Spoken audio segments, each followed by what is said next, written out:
साल की पल्लवी 3 महीने तक हॉस्पिटल में एडमिट रहती है और फिर उसके बाद उसकी मृत्यु हो जाती है। कारण क्या है? हिमाचल प्रदेश में एक पिता अपनी 19 साल की बच्ची का एडमिशन कराता है धर्मशाला कॉलेज में। उस कॉलेज में बच्चे का एडमिशन होने के बाद वो जो लड़की है, वो जो बच्ची है, वो पहले से ही खेलकूद में और डांस की एक्टिविटीज में बहुत ज्यादा एक्टिव थी।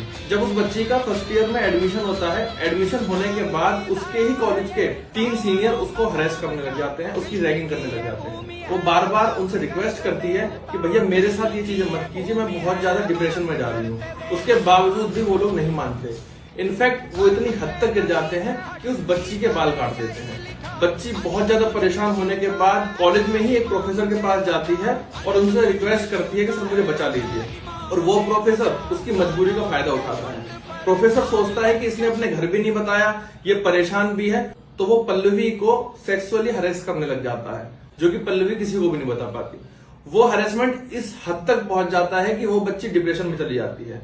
उसके बाद जब उसका हॉस्पिटल में ट्रीटमेंट चलता है, 3 महीने के ट्रीटमेंट के बाद उस बच्चे की मृत्यु हो जाती है, जिसमें बाद में इतनी सारी चीजें निकल कर आती हैं, जिसमें देखा जाता है कि बच्ची कितनी ज्यादा मेंटली और सेक्सुअली हरेस करी गई थी। देखिए, ऐसे इंसिडेंट आए दिन होते रहते हैं। आज पल्लवी है, कल को कोई और होगा, और पास्ट में बहुत सारी चीजें रही हैं।